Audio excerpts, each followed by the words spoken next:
Con su venia, señor presidente.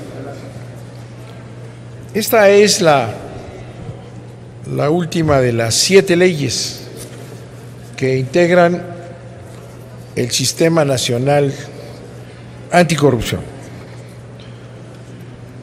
Y vamos a hacer la crítica, el análisis, con base en la misma posición que hemos tenido, en una congruencia absoluta. La Auditoría Superior de la Federación seguirá dependiendo constitucionalmente de la Cámara de Diputados. Dice, es decir, de los partidos mayoritarios, pero también recordemos que hay una comisión de vigilancia. Esa comisión de vigilancia recibe las informaciones, los datos de un año de estudios y análisis de la auditoría, se presenta ahí en la comisión de vigilancia y no pasa nada, nada ha pasado. Ahí se ha quedado. No se propuso ni en la reforma a la Carta Magna, ni en estas disposiciones secundarias, que esta institución cuente con autonomía constitucional. Una autonomía que ya le permita no ser dependiente de la Cámara de Diputados y las relaciones que tienen la Cámara de Diputados con sus propias organizaciones. Una autonomía constitucional que permita que su titular fuese electo por los ciudadanos a partir de los méritos y el perfil de los aspirantes. Es decir, volvemos a insistir, la Auditoría Superior de la Federación, que tuvo momentos muy brillantes, ¿verdad?, hace tiempo que ya no se le escucha. Y repito, su dependencia de la Comisión de Vigilancia de la Cámara de Diputados, pues hace que no tenga realmente una capacidad real de cumplir una función que bastaría con que la auditoría hiciera su trabajo pleno sin ninguna limitación. Tendríamos un magnífico instrumento en contra de la corrupción y del desvío administrativo. Hemos repetido que la Auditoría Superior es una instancia capturada, incapaz para enfrentar la corrupción propiciada desde el poder presidencial y desde la influencia indebida de los poderes fácticos. También cuestionamos que las auditorías al desempeño solo den lugar a recomendaciones y no a responsabilidades. Cuando se votaron las reformas constitucionales y legales que subordinan con propósitos centralistas la capacidad de endeudamiento de los estados y municipios, ¿verdad?, dijimos lo siguiente: se trata de una reforma antifederalista porque se incrementaron las atribuciones del Congreso de la Unión y de la Auditoría Superior de la Federación en detrimento de los congresos locales y de las entidades de fiscalización de los estados. Se borra todo. Dijimos que esa ley era para establecer las bases de endeudamiento de estados, Ciudad de México y municipios. Esa ley señalaba modalidades, límites y condiciones para el endeudamiento local, recuérdenlo, y municipal, los que son definidos no en el marco de la Constitución de la República o de la ley, sino por convenios administrativos entre las entidades federativas y la Secretaría de Hacienda, según las circunstancias de cada caso. Establecimos que los estados no podrán disponer con su soberanía de sus recursos, porque esa ley les indica en qué deben gastar, fundamentalmente en cubrir las deudas y posteriormente en atender los programas prioritarios y sociales. Señalamos por lo anterior que la ley de endeudamiento de los estados y municipios privilegian el pago a los acreedores financieros sobre las necesidades sociales de las poblaciones de los estados y municipios de la República. Precisamente con sentido crítico, que la Auditoría Superior de la Federación podrá fiscalizar recursos de los estados y municipios cuando los recursos provengan de empréstitos que cuenten con la garantía de la Federación y que ello constituía una invasión a la competencia de las auditorías superiores de las entidades federativas, que pasan a hacer nada sin que nuestras palabras impliquen una defensa de estas, pero sí su anulación. En el dictamen que hoy nos ocupa, encontramos todas las anteriores deficiencias y algunas más que enumero. La Auditoría Superior de la Federación seguirá dependiendo constitucionalmente de la Cámara de Diputados, es decir, de los partidos mayoritarios. No se propone su autonomía constitucional ni que su titular sea electo por los ciudadanos. Y esto, repito, esta institución que tenía una gran posibilidad de desarrollo y que realmente, si pudiera funcionar libremente, ¿verdad?, y tuviera los recursos además, sería suficiente para vigilar al Estado. Pero no, sigue atada a esa comisión de vigilancia que pues recibe las informaciones y no hace nada desde hace muchos años. La Auditoría Superior de la Federación, al carecer de autonomía constitucional, es una instancia que depende de la Cámara de Diputados y que está sujeta a su vigilancia y escrutinio. La Auditoría Superior de la Federación no tiene facultades para consignar responsabilidades ni penales directamente ante los jueces. Tiene que pasar por la Fiscalía de Combate a la Corrupción. Y ya vimos quién es ese gran fiscal anticorrupción, lo describimos el día de ayer. Es un fiscal sometido no solo al procurador, sino a los subprocuradores.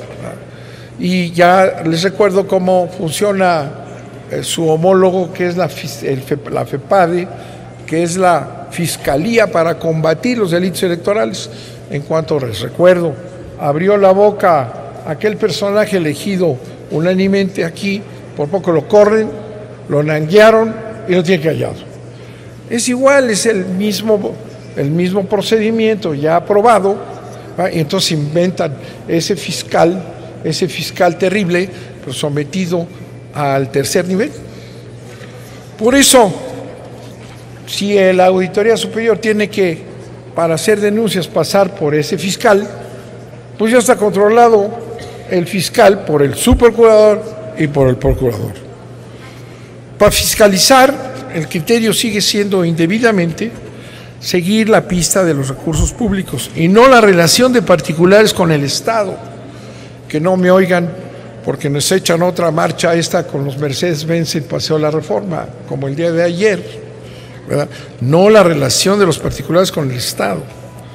Todos los que reciben concesiones, contratos, permisos, autorizaciones, deben ser fiscalizados. Y ese ha sido el problema y el escándalo último, tal como las instituciones públicas, por la Auditoría Superior de la Federación, en todos los casos, y no solo respecto a faltas específicas, y no solo respecto a este artículo que tanto han mencionado, no, deben de estar sometidas a la Auditoría Superior de la Federación quienes tienen los contratos con el gobierno de la República y de los estados. No existe un porcentaje obligatorio para licitar públicamente, por ejemplo, un 90% de las compras gubernamentales. La fiscalización durante el ejercicio fiscal o para ejercicios del pasado se da en escasísimos supuestos, artículos 59, 60 y 61 del dictamen. En la investigación de responsabilidades penales, la Auditoría Superior de la Federación es coadyuvante, pero no es parte, artículo 67, fracción cuarta del dictamen. La Auditoría Superior de la Federación, de manera antifederalista, avasallará con las competencias de las auditorías superiores de los estados. Otro golpe al federalismo, ¿verdad? Y esos nuevos gobernadores que salieron de aquí, ellos mismos aprobaron estas limitaciones a sus mandatos. las fiscalías superiores de los estados desaparecen. Y fiscalizará todas las participaciones federales que ejerzan los estados, la deuda de los estados y municipios que cuenten con la garantía del gobierno federal y el cumplimiento de la ley de disciplina financiera de estados y municipios. Además, la Auditoría Superior de la Federación fiscalizará los recursos previos para el pago de servicios personales previstos en el Fondo de Aportaciones para la nómina educativa y el gasto operativo y en general las aportaciones de los fondos que establece el artículo 49 de la Ley de Coordinación Fiscal. Y la Auditoría Superior de la Federación tiene competencias muy limitadas para fiscalizar a las empresas productivas del Estado, Pemex y CFE, las que cuentan con sistemas propios y ad hoc para fiscalizar su actuación. Esto aparece en las diversas leyes, ¿verdad? La cuestión de la vigilancia de las dos empresas más grandes que están en estado de demolición acelerada. ¿Por qué? ¿Por qué aparecen así esas limitaciones? Porque Pemex y la CFE, de acuerdo con la reforma energética, ¿verdad?, están privatizadas, ¿no? El estatuto que tienen estas dos empresas ya es de privatización, una fórmula de la OSD. Son empresas que son públicas, propiedad del Estado, pero terminan siendo, ¿verdad?, privatizadas al grado de que los funcionarios que nombran pueden vender a Pemex, pueden hacer lo que se les dé la gana. Entonces, por eso no son fiscalizadas como parte del Estado mexicano, ya las están haciendo a un lado en esa nefasta reforma energética. Todo lo anterior demuestra finalmente que la Auditoría Superior de la Federación carece de dientes y de los músculos para ser el órgano anticorrupción más importante del país. No lo es. Yo recuerdo hace algunos años la Auditoría de la Superior de la Federación empezó a actuar con una gran libertad en contra del Estado, estableciendo una serie de limitaciones. En época de Calderón. ¿Y qué pasó? Entre Fox y Calderón se pasaron estableciendo controversias constitucionales contra la Auditoría de la Federación para pararla. Tuvo el auditor entonces, muy valiente y abierto, tuvo que ir a hablar con el presidente y decirle, bueno, ¿cómo puede el presidente de la República estar anulando una institución fundamental? Bueno, en aquel entonces ahora va a tener que ir el auditor superior, ¿verdad?, a presentarle sus quejas a ese minúsculo y enanizado fiscal anticorrupción, que estará, como lo comentamos en el análisis de la parte respectiva, estará conminado a callar, a no decir nada, a guardar el más absoluto silencio, porque si no, lo corre la procuradora, o si está ocupada la procuradora, tal vez lo corre el subprocurador, porque tiene otras facultades. Con eso vamos a terminar este proceso largo, ¿verdad?, y consideramos que estas críticas que hemos hecho, que vamos a publicar, porque los medios de comunicación nunca se enteraron, pero vamos a ver cómo informamos a las redes, que tampoco estaban informadas de lo que aquí se discutió, el sistema anticorrupción que planteó Peña Nieto al iniciar su mandato en el pacto aquel. ¿Se acuerdan ustedes aquel pacto? Ya está terminado el periodo. Y todavía, si leemos las funciones y las recomendaciones y lo que tiene que hacer cada uno de estos nuevos órganos técnicos y de vigilancia, etcétera, no van a terminar ni siquiera de redactar sus posiciones cuando ya voló el pajarito, cuando ya se fueron, cuando ya está embarcado el gasto de locura destructivo para el Valle de México, del famoso aeropuerto y otras cosas más. Muchas gracias, señor presidente.